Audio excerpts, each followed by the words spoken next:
All right. It says it's now streaming on Facebook Live, so we are ready to go, folks. Another Quarantine Kitchen Happy Hour. I'm a couple of seconds late there. Had to reboot the system, but hey, let me just welcome y'all to another Monday Quarantine Kitchen Happy Hour. I'm going to be doing a little something different today. I'm going to play with dessert today, okay? My dinner I made this morning, and I didn't want to bug you guys that early in the morning, so I'm going to play with a little dessert today. It's been hot, so we're going to make some ice cream, and there's a ton of little technique there. So let me give you one of these. Cheers, everyone, and thanks for coming. We are going to get this party started in just 1 second here. It's still a little early. I want to get chat set up and comments, and we're going to get rolling right along. So welcome, welcome to another Quarantine Kitchen Happy Hour. Okay, let's see if anybody's with us yet. Looks like, let's see if it's booted up, and there she is. Turn down my volume here. And let me just grab one more thing. Looks like I got Sandy out there and Miss Elizabeth. Good to see you people. I got about 5 or 6 people. We are going to get this party started. This is going to be good stuff. So let me just kind of scoot a little something around. Like I said, I had a little technical difficulty a second ago, but I think I'm all booted up. Much better, people. Thank you so much. So today, what we are going to be doing is making ice cream, as I said, but as with everything, there is a timing thing going on here. In every recipe, I talk about it, and a lot of you guys know I've been teaching for years, and one of the things I always talked about was a lecture that I called the old creme brulee trick, right? And the reason, the moral behind the old creme brulee trick was, if you're starting a creme brulee or a custard or something very much like what we're going to be doing today, the first thing, you're going to need some eggs, and you're going to need some milk, and you got to kind of warm the milk with a vanilla bean and all of that stuff. You probably know what ice cream looks like, right?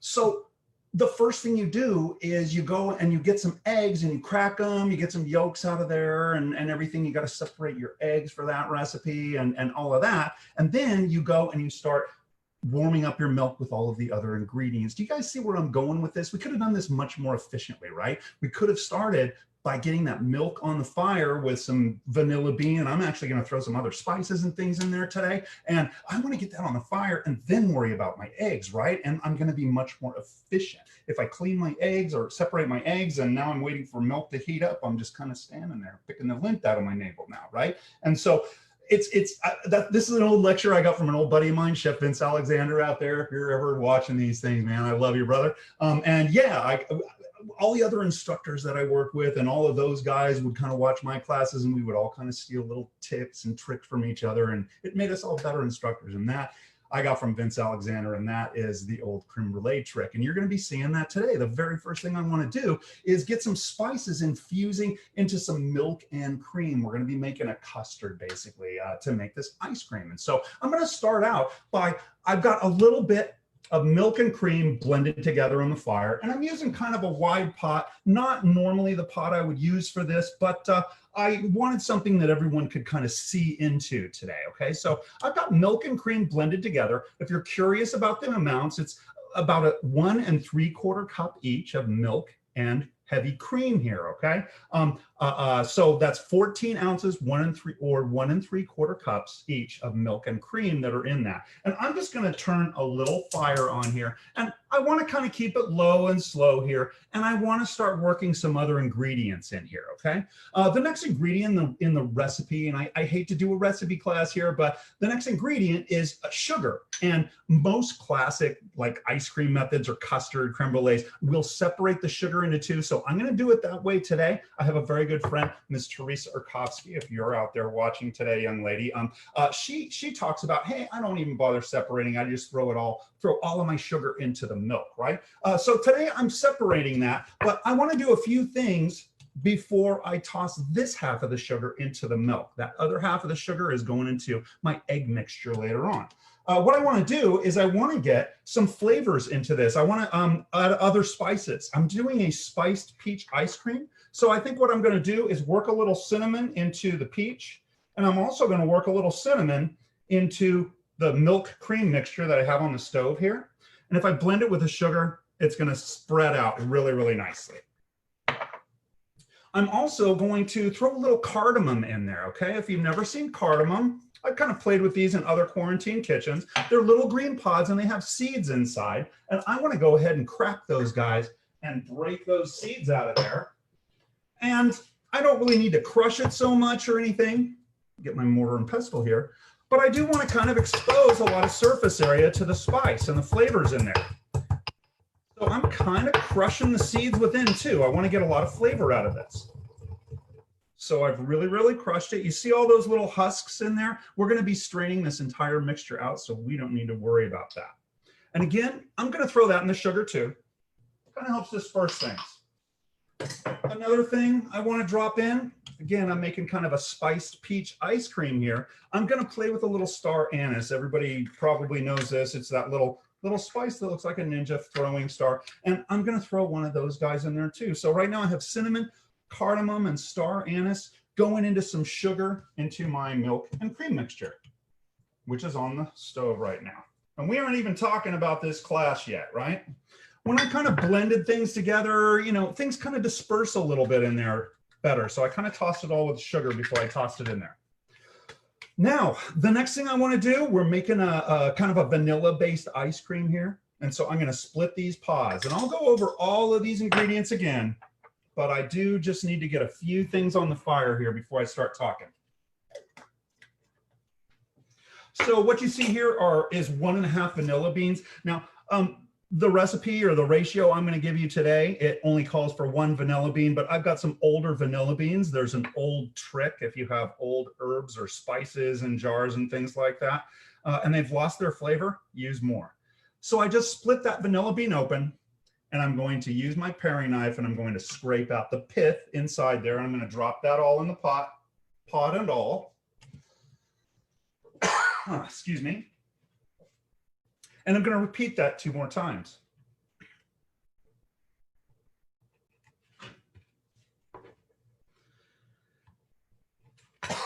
Excuse me, guys. Let me take a minute and see who's here. I'm kind of coughing right now. Ms. Nana's out there, and Maggie. Good to see you folks. Ooh.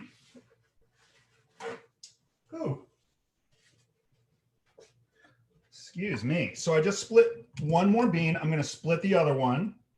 Oh, I got them both split when I started coughing there. And I'm going to go ahead and get the pith out of there. Scrape it out. Toss it in. And I've got 3 more little pieces to do that too. Getting vanilla bean all over my finger. And like I said, these are super old dry beans. Gosh. Here we go. There we go. And it's all right if I break that up a little. And splitting them open and grabbing the pith, those billions of tiny seeds in there. But Dawn is there. Brandon is out there watching. Mr. Brandon. Christian, good to see you. Derek Sawyer. As we're moving along, guys, we haven't even really started this class yet. I'm just kind of infusing my milk with some flavors here. So I just dropped in a bunch of vanilla, a bunch of cinnamon, a bunch of cardamom, some star anise, some milk, and some cream into this pot. And I've just got a tiny, tiny flame going under there. And I want to just kind of wipe down, and my fingers smell awesome. I love that. Oh, I love that. And I'm going to go ahead and I'm just going to bring this up super, super slow. I don't really want to rock and roll right here. What I'm trying to do is extract flavors from these spices. Now I've got some sugar that went straight to the bottom. And a lot of cinnamon is kind of floating on top. But it's all in there, and as it heats up, you'll see that cinnamon start to blend in a little bit better. And really all I want to do is get the flavor out of those spices and into my milk / cream here. And then we're going to start talking about custards, but there is one more thing I want to do. When we're talking about timing, certain things need to get on the fire, and so I just got one item on the fire. right? And I talk about that a lot in these classes. It's like, hey, what needs to go, man? What needs to start cooking? That's the first thing you'll see me start in these classes. Sometimes the class doesn't start for 20 minutes while I'm trying to get things on the fire, just so I can start talking about what it is that we're doing, right? It's just kind of a backward way of thinking, but sometimes we're at the mercy of our ingredients. And so this is one of those times. I feel better just having that stuff on the fire, and I can kind of take a breath every once in a while. I'm just going to give it a stir. Again, this is on a pretty low flame. Maybe I'm on about 4 out of 10. I might bring it up to the scald, or I will bring it up to the scald, but after that, just right down low. And again, just infusing flavors over time, okay? That's kind of started. Another thing that kind of takes time is not just things that need to go on the fire, but marinades, right? Anytime I need to kind of, again, infuse flavors, that takes time. And so here's an example of that. And another example is the peaches that I'm going to be using in this ice cream, okay? I'm calling my ice cream spiced peach, right? And I had just a couple of peaches around. I don't really need a lot of peach to make a batch of ice cream. And so I thought, hey, I don't want to, I don't want these to go bad. This is the perfect thing. I'll just make ice cream for the Quarantine Kitchen Happy Hour tonight, which, by the way, Quarantine Kitchen Happy Hour, let's have one of these again. Good to see you, Nicole, Derek, awesome, good to see you. So it's starting to warm. I'm starting to actually smell it already, okay? And I'm on standby with a little heat-resistant rubber spatula, just in case anything starts getting a little too hot. I can still feel a little sugar down on the bottom there too. Okay, so as I started to say, other things that we need to do, that we need to kind of get rolling early in a process, are marinades and things like that. In the case of today, I have some peaches, and I want some flavors to kind of penetrate into them while we're kind of talking and cooking up this custard and everything. They can kind of develop a little character of their own. And so I'm going to get peaches started. I've got most of them done. I just saved one peach. These are just peaches that I peeled up, I don't know, about an hour and a half ago or so, and set aside. And I've got them kind of chilled because that'll kind of help me later on. I've got one more peach here that I saved. And this is a peach that has kind of an ugly little butt here, and I wanted to just kind of talk about that. In this country, we throw away so much food, right? It's just crazy how much food we waste in this country. And to have a little piece like that that's bad and have somebody throw that away, it just kills me, right? So I want to cull things like that. I want to glean that extra good peach right there. There's about almost 6 ounces, almost a half pound of peach there. All I have to do is just cut that one little bit off, and the rest of it is all money, right?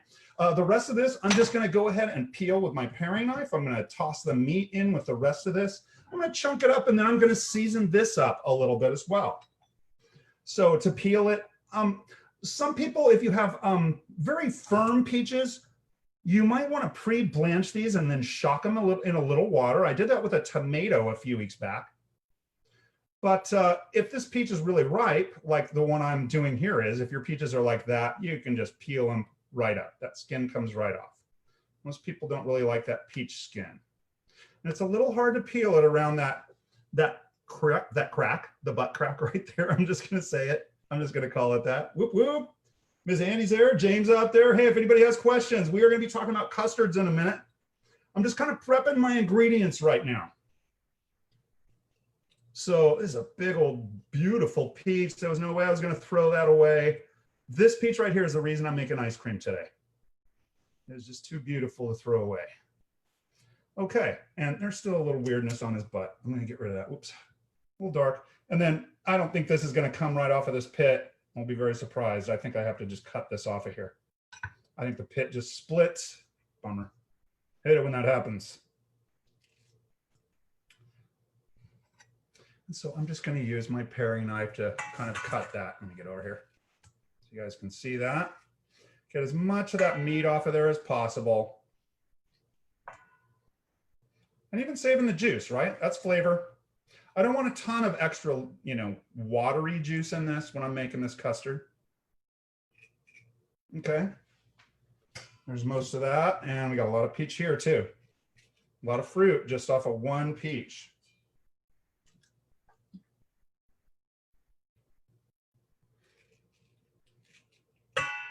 There it is.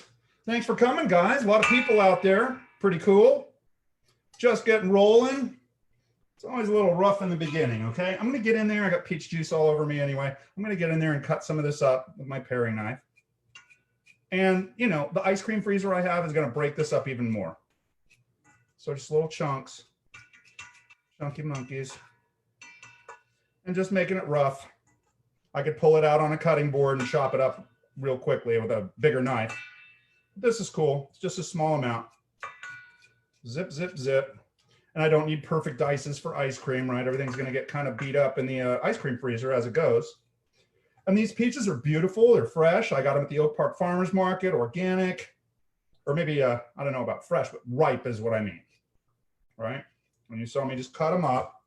But yeah, I got them about a week ago, and I just couldn't eat all my stone fruit in time. I had a little rough spot there. And so ice cream it is. I can use these up. And believe me, I've even got more peaches too. So that's very nice. I don't want to just put plain peaches in there though. I want to kind of flavor them as well. So I'm going to add a little bit of flavor in the form of, I've got some cinnamon in the milk. I'm going to add a little cinnamon to this side of the game too. Oh, I'm going to put my cinnamon away. There it is. And I'm going to take a little of this sugar to blend my spices. Let me clean this up. This is bugging me. Let me get that out of there. And I'm going to take some of my sugar to help blend spices. If I'm doing spices in something, I always like to blend it in my sugar or salt. And it helps disperse them. See what I mean? Now when I drop that cinnamon in there, it's not going to clump up because it's in that sugar. You guys get that? That's $1 million trick. They don't talk about that on Food Network. I'm going to go to my pot here. It's just starting to make a little bit of noise around the edge here, kind of starting to get to the scald. And I'm stirring those spices in a little better. And again, you can see why I wanted to start this early. I want these spices to kind of simmer in there for about 10, 15 minutes if I can. So it's cruising low and slow. Patricia Smith is out there, a student of mine, looking good, awesome. Okay, so far I got a little cinnamon sugar going there, and I think that's the only spice I'm gonna throw on these peaches. I'm gonna add a little sugar to that. And I'm also gonna add another drop of vanilla extract. I've got vanilla bean in my pot over here. Get that closer to you. I don't wanna melt things, get too close to the stove. But yeah, I've got a little vanilla bean over there, and I'm gonna add some vanilla into these peaches just to be a little naughty. There's a little alcohol in that too. And I'm just gonna give it a little toss. And now those are gonna be developing flavor on their own while this is picking up flavor too. So I'm not just throwing in plain peaches, okay?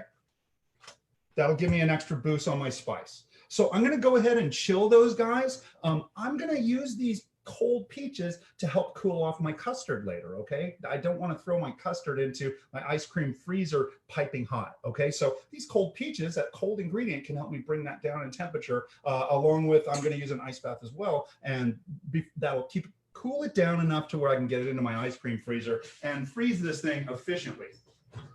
So let me get those chilling, okay? So I just came up to a scald on that milk over there. I don't know if you saw that, but I just turned it all the way down to number 1, and it's just going to cruise low and slow. Keep infusing flavors. I'm going to clean up a few things, and then as I clean up, we're going to start talking about custards here, okay?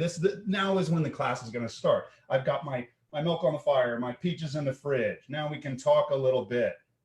I'm not so much at the mercy of my ingredient. This is right where I want to be, okay? My milk is nice and hot, and it's infusing flavor.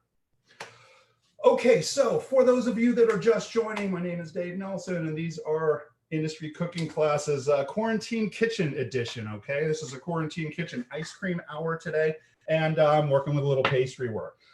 What I wanted to do is talk about what is a custard, because basically when we're doing ice cream, we're talking about making a custard here, and there are different types of custard. So I want to talk about what a custard is, and I want to talk about different types of custards. I want to talk about eggs in general and kind of what we need to know about eggs to kind of make this custard process a little easier. And then we're going to work you through the custard making process, okay? Not all custards kind of use this process, but it's a very, very general technique that you will see out there quite a lot. Okay, and so that's what we're going to do, okay? So first of all, what is a custard?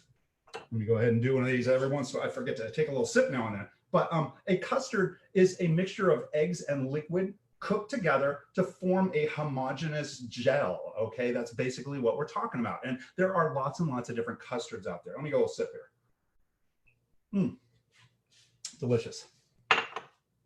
I'm just chugging water right now, quite frankly, guys. It's a little early for me today to be drinking wine.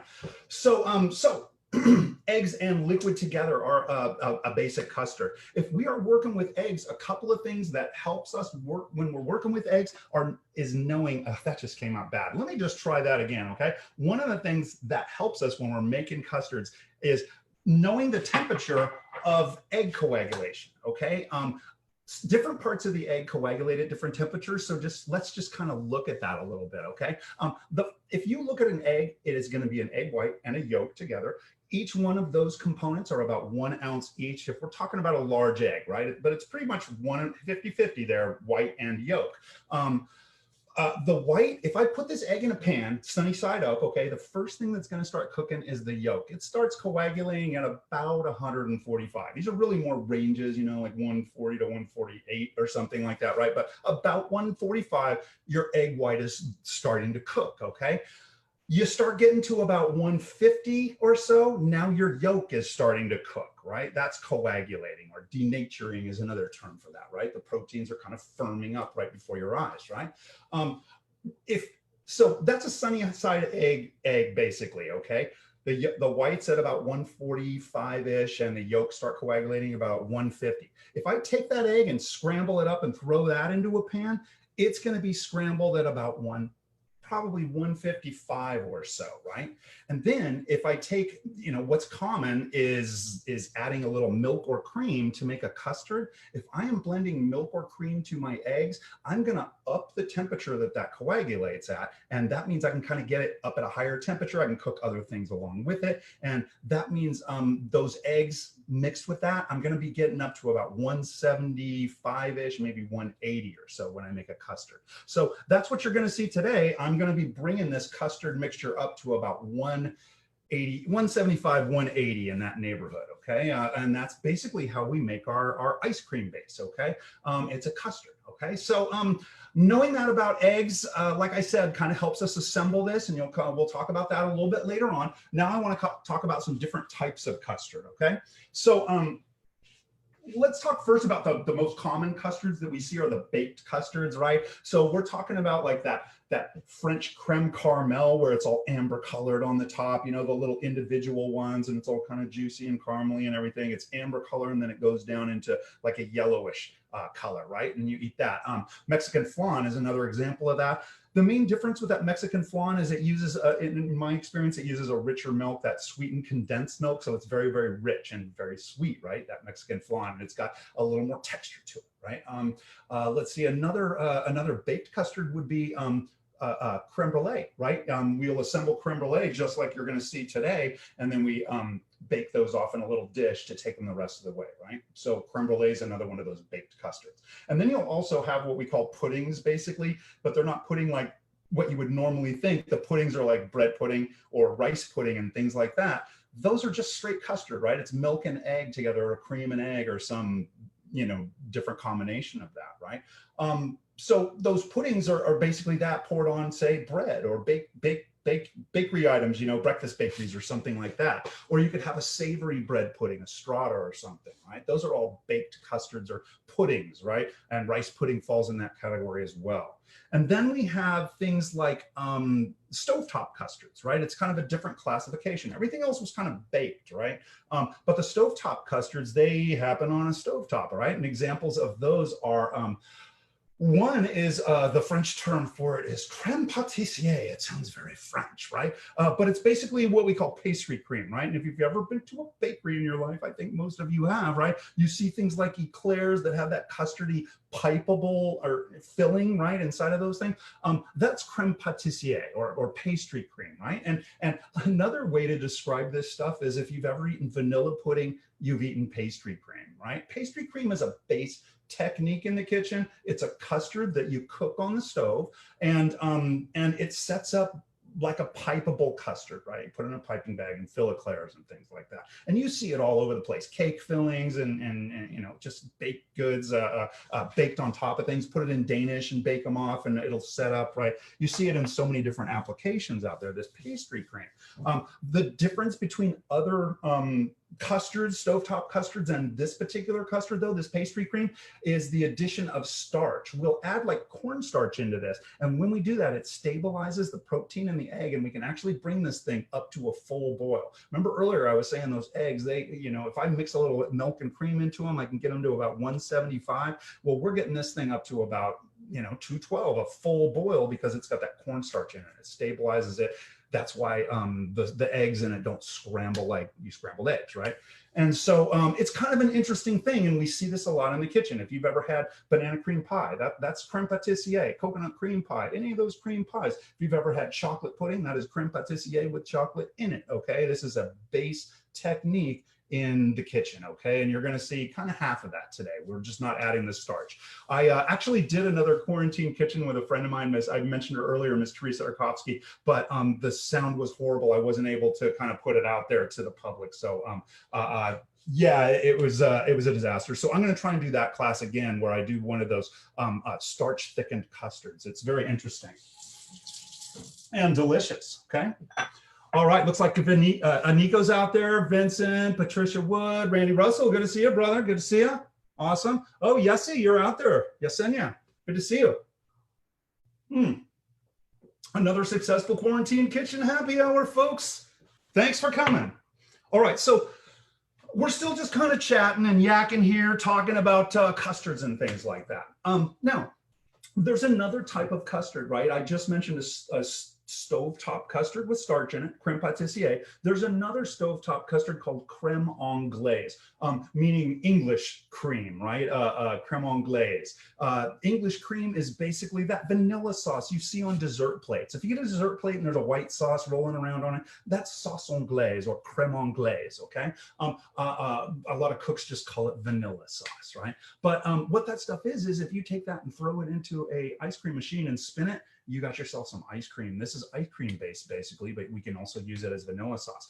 I was in a tight spot in a catering situation. This was in New York City, right? And I was working in a big old Hyatt hotel there. And we had a cart of desserts crash and burn, and we had to make more desserts. And we went to go get more pastry cream. You know, it was a big party, and this was just one of the carts, right? And the pastry cream that we had left went bad. It was sour. I was, oh, chef, this is garbage, man. We couldn't use it. So we melted some vanilla ice cream and used that for the plates, right? So it goes both ways, right? It's not ideal, but you guys get the idea, right?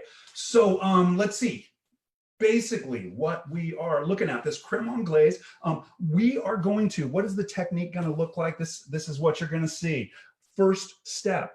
Infuse your cream with your flavors. Bring it up to a boil, scald the milk or cream and whatever combination. And by the way, some of these custards are richer than others. Some of the custards will use, say, milk and maybe whole milk or something like that, and whole eggs. Some of them might use cream and whole eggs. Some of them might use just cream and yolks, right? There are different ratios in there, and you can kind of play with the fat and the richness of this. I am using a combination of milk and cream. Again, the ingredients were 14 ounces each, and I'm going to do an edited version of this, and I'll put that out there. I'll kind of have all this spelled out. I added certain spices, but I encourage you guys to go through your cupboards and see what you have. Main spice here was cinnamon. You get away with that, and maybe a little vanilla in there. I'm using a vanilla bean, but you could use vanilla extract. It's whatever you have in your cupboards. This is the quarantine, baby, and I'll tell you what, I've fudged a few things in this Quarantine Kitchen just because, hey, I don't have everything. I can't just run out and get it on a whim anymore, right? And so basically, I added on top of the vanilla and cinnamon in there, I added a little bit of star anise. I threw in some cardamom pods, about 3 or 4 of those guys. I threw about 4 of them in there. And so that's kind of stage one. I have some peaches over here. I've got about a little more than a half cup of peach over here. And I have kind of seasoned that or marinated that with a little bit of vanilla extract and a little bit of cinnamon and a little bit of sugar. And some juices are kind of coming out, and it's all macerating in there. My trouble word, macerating. And my peaches are just kind of hanging out in the fridge right now, staying cold. And I want everything kind of cold as I'm working with it today. Let's see, the other thing, the other stage is going to be my egg portion, right? I've got my milk and cream in a pot here, but my egg portion is going to be in a separate container. I'm going to separate the yolks from my eggs in this particular recipe. Like I said, some custards, you use whole eggs in them, right? You know, like a creme caramel, you'll use a whole egg for that. So I will separate the yolks out of these eggs. There's another little something that you'll see. I am going to blend a tiny bit of sugar into those eggs, and we're going to take some of this hot milk cream mixture. We're going to incorporate them slowly together. This is something called tempering, another little technique here, a little sub technique within the recipe.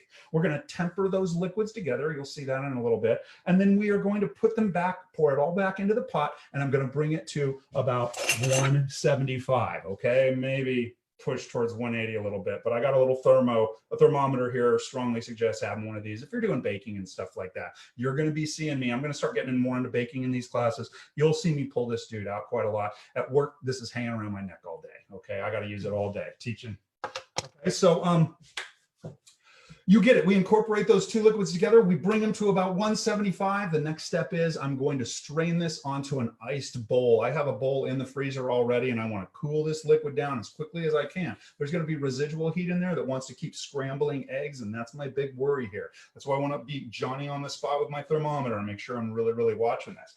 Excuse me, my nose is kind of itchy.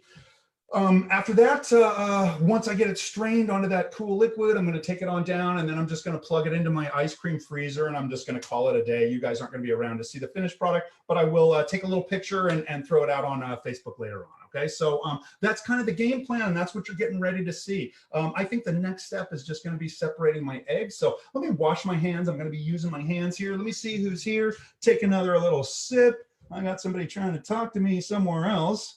Let's see, I got David out there. I got Haley. Ms. Haley's out there. Mr. John, Mr. Nick.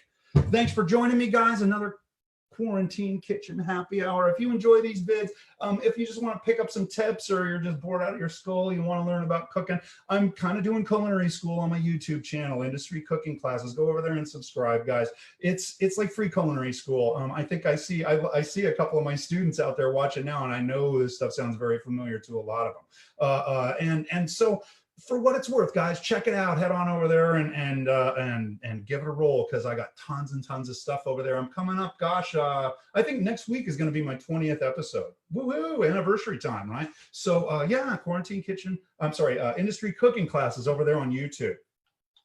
Going to be good stuff. So let me wash up real quick. Get all sudsy and dudsy. Wicka, wicka, wicka. Soapy soap. Okay, let's see.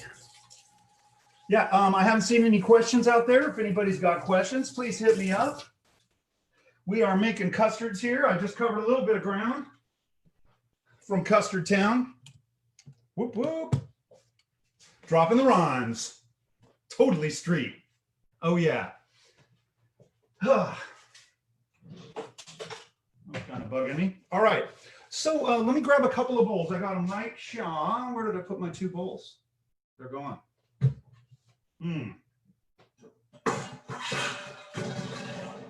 Alrighty. So I've got some eggs here, and I need 5 yolks for this thing, okay? For this part. And I need half of the sugar that I saved from before. I used a little on my peaches, no big whoop. And that's about all I need over on this side.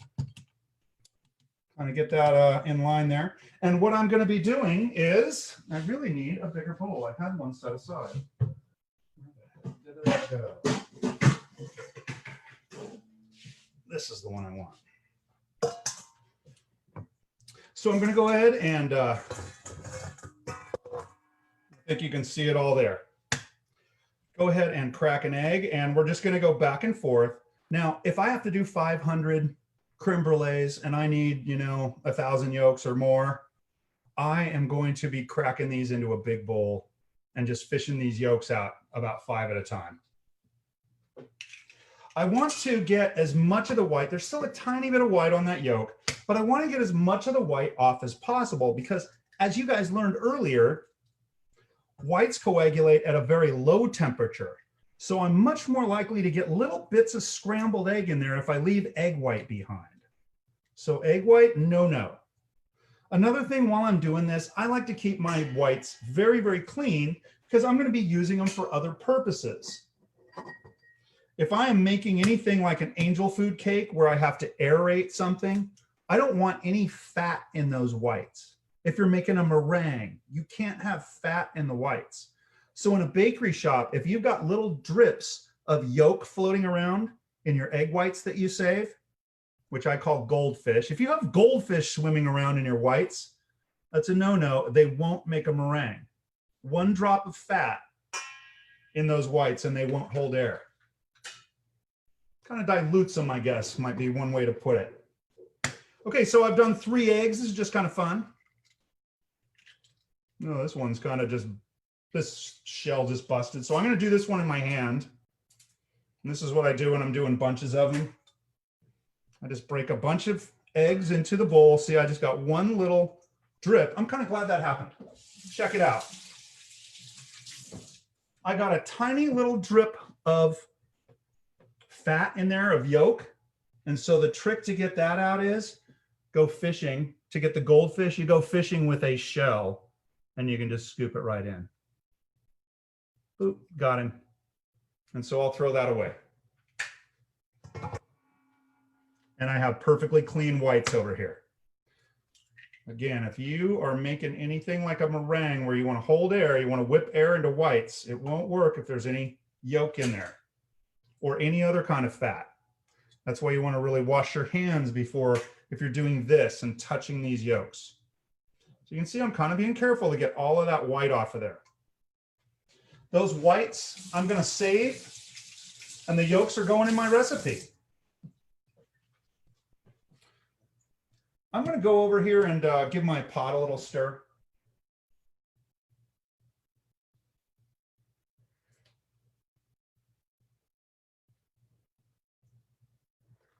And we're looking pretty good.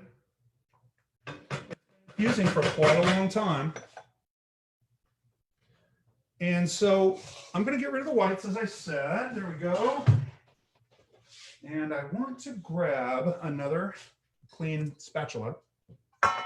And what I'm going to do next is I'm going to incorporate my sugar into my yolk.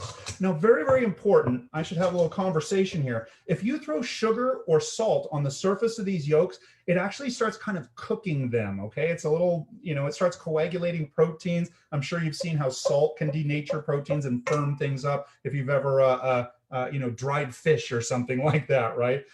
Cured fish, right? It pulls moisture out and it'll dry the surface. It'll denature those proteins. And we don't want that. So when I add the sugar, I have to mix it right into the yolks. Very, very important. Don't do this until you're ready to blend. I'm going to blend that straight on in. And what this does, the reason I think my theory on why chefs like to do this is adding that sugar kind of dilutes the protein in these eggs as well. It's almost like throwing water in there. So you're diluting it and making it that much less likely to coagulate when hot milk hits it, which is going to be the next step. Whoa, making some noise, people. See if there's any new people out there. All right, Evan's out there. Oh, Zableone, custard that disappears before I get finished with tart. Yeah, you better believe it. That Zableone he's talking about is kind of more just wine and eggs, really. We're not kind of really using so much milk and or cream in those types of things. And it's all about whipping air into it. Zableone's another one of those foaming methods. I was just talking about meringues and things like that. Zableone is actually, yeah, yolk and wine typically, and a lot of sugar. All right, so the next thing I'm going to do is incorporate, I was looking for my ladle. I'm going to incorporate some of the milk into the eggs. Now, this is something that many of you will probably recognize if you watch Food Network or anything. This is something we call tempering, okay? I'm going to take some of that hot liquid and I'm going to dilute the proteins in these eggs. And it's also just going to kind of start warming them a little gently because I'm starting with just a little bit, right? And then I add a little more and a little more, and I'm just getting these eggs used to the idea of heating up, okay? So I'm not just dropping them straight into hot milk here. That would cause them to scramble. You get the idea here? So I'm gonna just grab one ladle full of this stuff, and there's like star anise in here, and there's all kinds of other stuff, but that's okay. I'm going to add maybe just half a ladle full in here, and I want to get that moving ASAP. I don't want it sitting on the surface of that all hot and coagulating those eggs. And you see I just thinned out the proteins there with that milk, and I got them a little bit warm. And by the way, I'm just turning my heat off over here at this point. Now I'm going to add a little bit more, and I tend to just keep on adding milk over here. And it's in there. I don't have to blend completely. Let me get a little closer. You guys can see, there you go. And a little more. This is called tempering, tempering 101.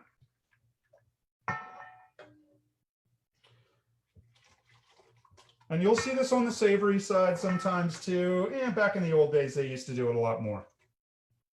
Like finished soups with egg and cream, something called a liaison, right? Hey, there goes my star anise. It's in with the eggs. Whoop, whoop. Okay. So at this point, you know, I could add the rest of this stuff in here, but, you know, I got enough kind of blended together in there. So at this point, I'm going to be adding my egg and milk mixture back into the main milk and cream mixture. I've just got 2 spatulas going here. I'm going to get one out of here and just use one. Clean these guys off because my OCD is kicking in.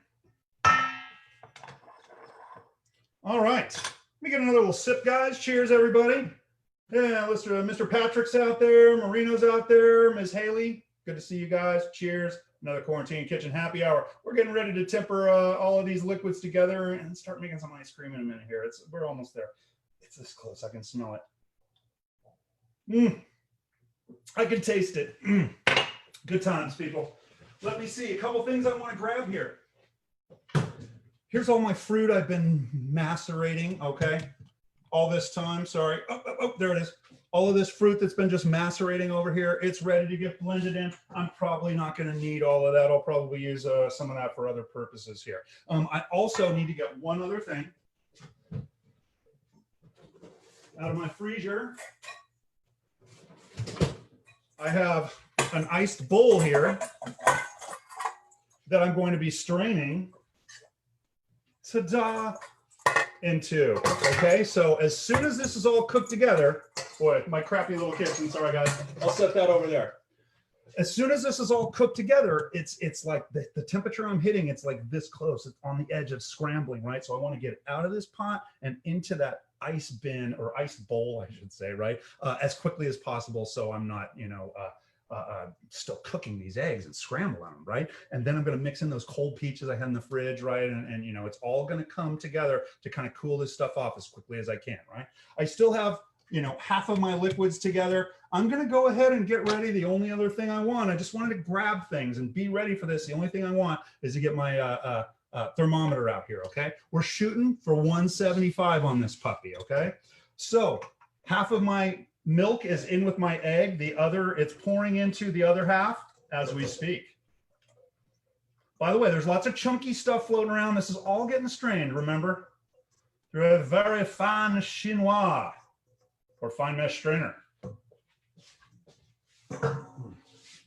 Okay, and so let me blend that. And once I've blended, I'm gonna get some fire on there. And I'm gonna do a pretty darn low flame here, people. I'm probably on about 4 out of 10. Do that. And what I want to do is just kind of keep this moving, and I want to make sure that my little heat resistant rubber spatula friend here is constantly checking the bottom of that for any custardy buildup, if I may, okay? Again, I would love to have like a pot handle on this particular pot. Again, I picked this so because I felt like people can see into it from where you're standing. But another great thing about this shape of this pot is there's no corners. It's kind of a rounded pot, so I can really get in those. And that's kind of a nice one for one of these stovetop custards. Again, other stovetop custards are more like the puddings. I have actually done creme brulee all the way until it sets on a stovetop. When I want to do a creme brulee tart, I'll do a pre-baked tart shell. I'll cook my creme brulee to almost 180 and then pour it in. I'll finish it with butter, cold butter, whole butter. And then I pour it into tart molds. And when it chills, the creme brulee sets up, and also the cold butter in there sets up a little bit too. And it's beautiful. Creme brulee tarts. And then you can torch the top. You got to be very careful not to torch your tart when you're doing it. So again, yeah, I'm just checking my heat. I might even turn it down slightly. I don't want to rock and roll this baby. And I do want to point out there is residual heat, right? I heated all of this milk mixture up earlier. It came all the way to the scald, to the boil, if you will. And visually speaking, I don't know, I doubt if you guys could really tell here, but I can see this starting to thicken up ever so slightly. The little rivulets, that's a word, okay? The rivulets that are left behind my paddling motion here, they are appearing to be about the consistency of straight heavy cream now. So I'm seeing some thickening. Now I'm starting to see steam coming off the surface of this. Let me go ahead and start temping.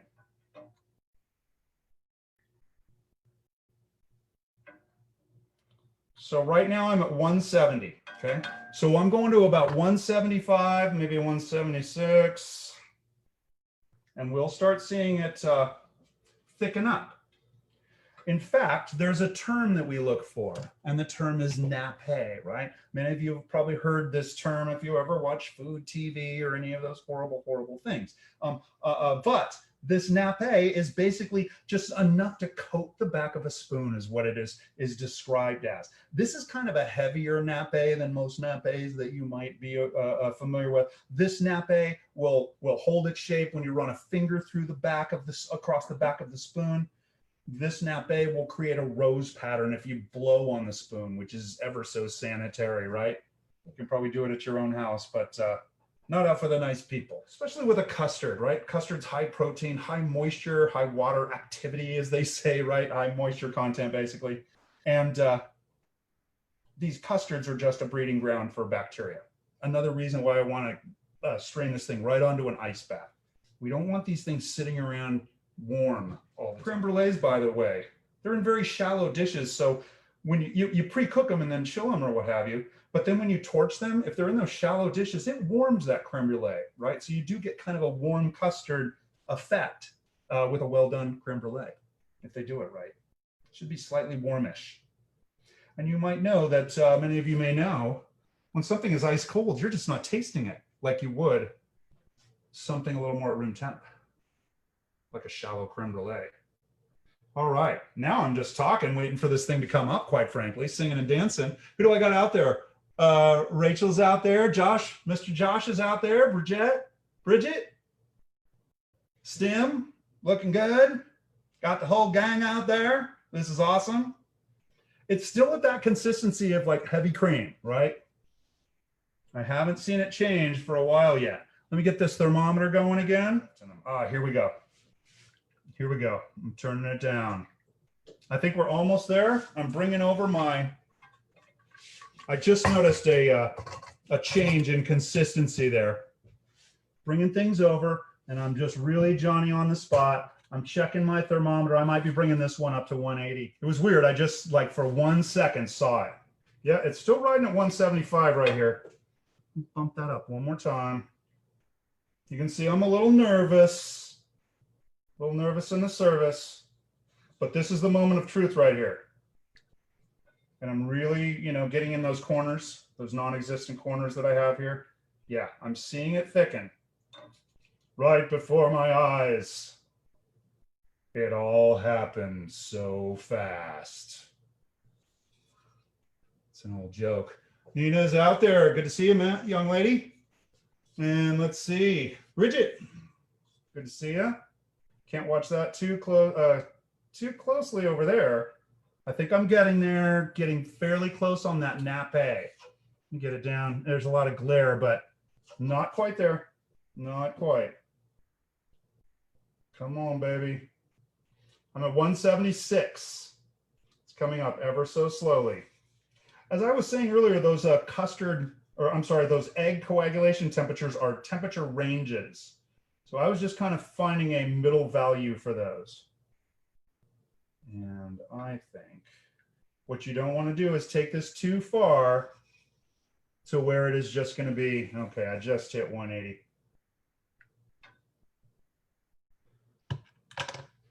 And you can kind of see it's a little loose still.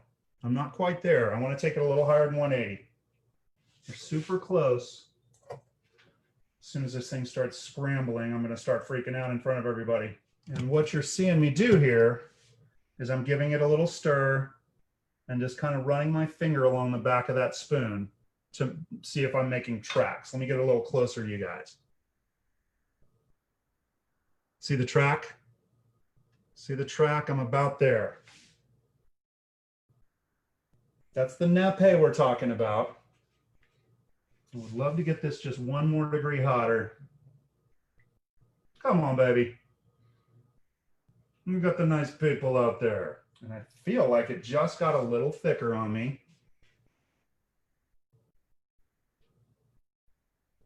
But it's still really kind of rolling off of my spatula. I want this to be kind of thick like that vanilla sauce I was describing. It's almost there. And by the way, when this chills, it does get thick. And when it freezes, it gets really thick. I think I'm about there. I'm turning it down. We're going to take one more look because I'm just really nervous about getting a scrambled egg. That's what I'm talking about. I'm getting a much better nappè on that. See how slowly it's kind of rolling off there. And when this chills, it's going to be kind of thick. So let me stir that one more time, and we are straining this into this iced setup here. Very important that you have these setups handy and ready to go, okay? And in she goes.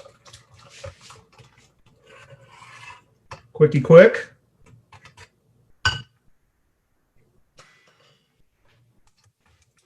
And I'm straining it out. Need to get the rest of that material out of that pot. I don't want things to crash and burn. I think you guys can kind of see that.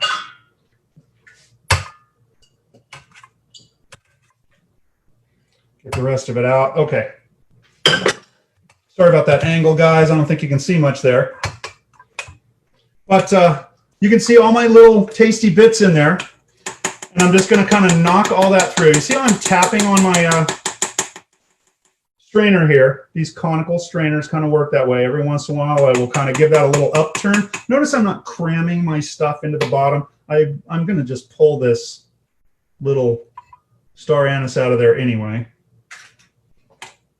And keep on going. Now, this is a peach ice cream. I don't have any peach in here. I didn't want to cook those peaches so much.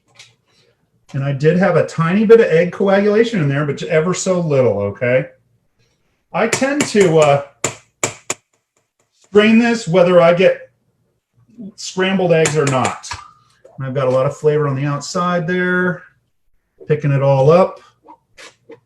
Okay, we're strained. And I want to start cooling this off on my ice bath.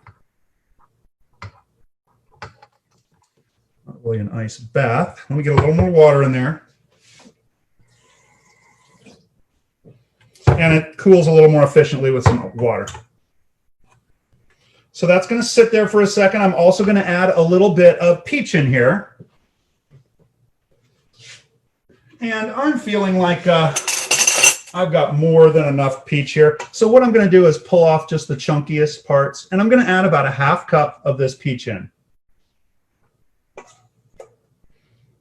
And this peach, remember, I kind of macerated it a little bit. I think I'll throw some of that juice in there too. Little burst of peach flavor. And yeah, I don't think I need much more than that. But all of those peaches were kind of macerated together. I'm actually going to taste this in a minute.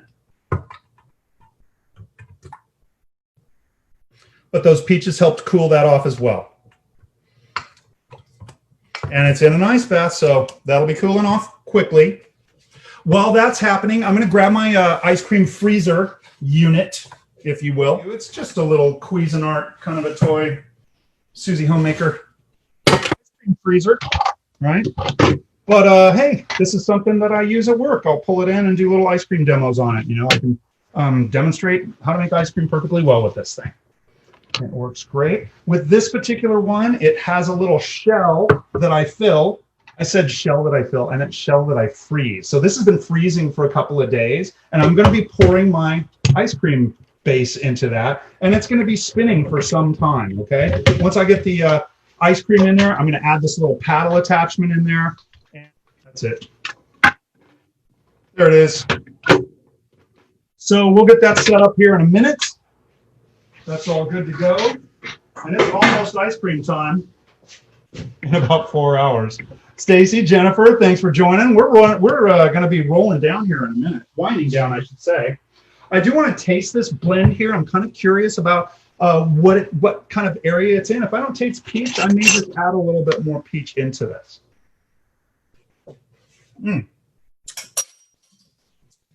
Yum. That tastes very peachy. The vanilla's popping, baby. Woo. Yeah, I'm getting that star anise back there. This is going to be awesome. All right. So just cooling it off. As I cool this in the water bath,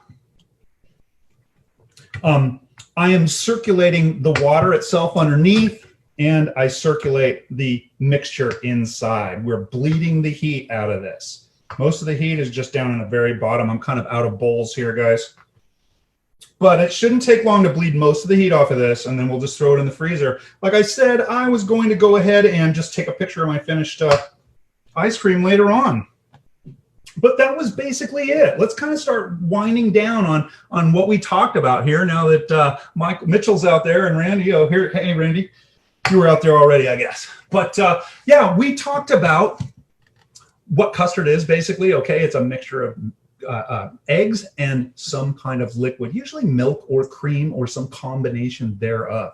By the way, it doesn't have to be just whole eggs, right? It could be egg yolks. It could be half egg yolks, half whole eggs. It could be all whole eggs.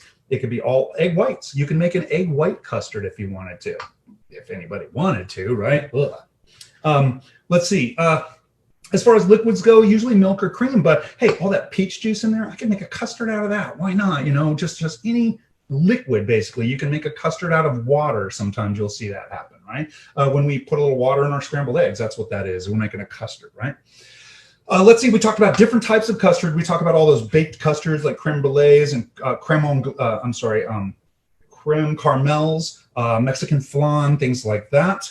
And then we talked about some baked custards like your pudding type baked custards, like your bread puddings and your rice puddings and things like that, right? We talked about stovetop custards. One of those stovetop custards will have a starch added to it like cornstarch, and it'll actually set up like a pudding, and all puddings are made like that, right? It's a stovetop custard. And then finally, this ice cream base that we just made, this is kind of the technique behind what we call sauce anglaise or creme anglaise, English sauce. And this is that white dessert sauce that you see on plates all the time, right? And this is also, you freeze it and throw it in an ice cream freezer, and you've got ice cream. I'm going to kind of throw the ingredient list out to you guys, but it was 14 ounces of cream today. It was 14 ounces of milk. It was 1 cup of sugar for that. It was a vanilla bean. I put a pinch of salt in there. Let's see, I did my own spices. I had cinnamon, I had star anise, I had cardamom in there. And that was basically it. Lots of vanilla. I just kind of messed around with what I had around the kitchen. And that's kind of what you saw today. The technique behind this was heat up your milk and cream and infuse flavors into it. If you're using spices, if you're using a vanilla bean, which you probably are, okay, that's the time to infuse those flavors. The next step, while that's coming up to temperature and infusing, you're separating some yolks, or in this case, we separated yolks out. And you are going to add half of your sugar into that. And by the way, half of your sugar went in the other bowl. Sorry, guys. Once you got that together, you're going to temper those two things together. That was the term I used, tempering. We did that by adding some of the hot liquid into the egg and sugar mixture, mix that together, and then pour it back into the egg mixture or the milk mixture on the fire.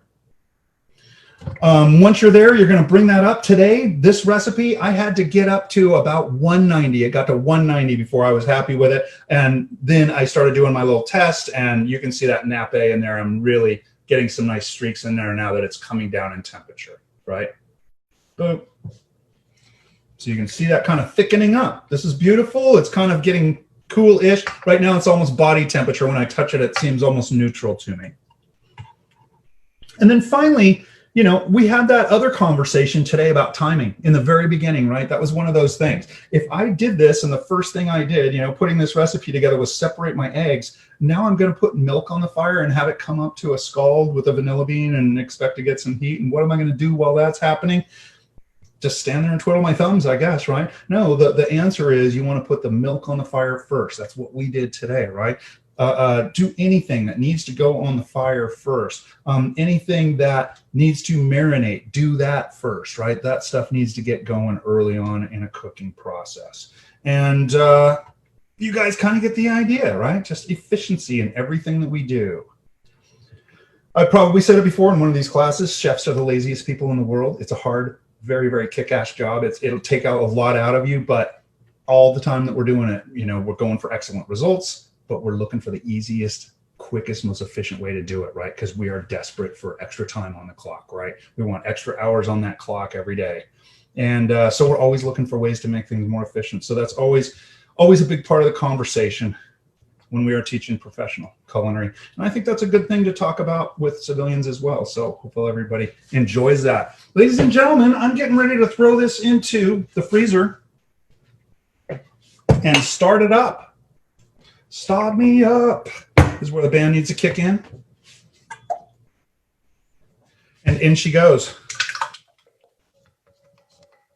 And the reason I did this particular recipe is because this recipe fits in this machine. That's why I picked this particular one. I've used it before with much success. And again, I'll have that up in the edited version of this. Can't be typing while I'm live. All right. So you can see that's all in there. I'm not going to worry about any of that little business that I dripped right there, but I've got a beautiful little peach ice cream that's about 40 minutes away. And then I usually like to let it temper overnight as well. So getting it in there, making sure I'm not on top of a peach. And it doesn't look very full, but this will expand as it chills. Or as it spins, I should say. It expands because of, you know, ice crystallization, and then also you're going to have air worked into it as well. Plugging it in. On it is. My lid here. And you got to have a lid. There it goes. Got it. Okay, it's locked in, and this lid is on, then that little paddle stays stationary, and it's looking very frosty. That's going to be loud and obnoxious for some time, ladies and gentlemen. I think I'm going to kind of call it a day, right? I'll throw a picture out there, and again, the edited version, like I say, I'll have a full recipe in there for everybody if you're interested in that. But really, you know, my conversations aren't about the recipe. They're never about the recipe. It's about that technique behind it that we talked about. If you look at an ice cream recipe, you're going to see, hey, heat up your milk. Hey, you know, stir your yolks together, sometimes with the sugar, right? And then temper the two together. These are very, very basic culinary techniques. And one of the things I always say is look for patterns. And when you get into bake shop, it ain't just about the recipes. It's about these techniques too. And you'll see these patterns over and over again. All of these custards kind of come together in a similar fashion, right? For what it's worth, guys, industry cooking classes, again, check them out over there on YouTube. Hope you're enjoying this stuff. It's keeping me sane through COVID. I'm hoping giving you guys a little something to kind of check out and occupy yourself a little with. Hey, I know I'm kind of a funky dude. I'm very, very raw. This stuff is all off the top of my head. I'm not doing notes, okay? It's part of my charm, I hope, right? And so if you guys can dig that, yeah, check me out and watch some of these videos, because I might be a little funky guy, right, and everything, but not the most handsome man in the world. But this is real technique, guys. It's the real stuff, and it works every time. Okay, so check me out, industry cooking classes, and don't forget, don't forget, the party is always in the kitchen. Take care, my people. Love you guys, and thanks for stopping in again, man. I love this. You're keeping me sane. Cheers.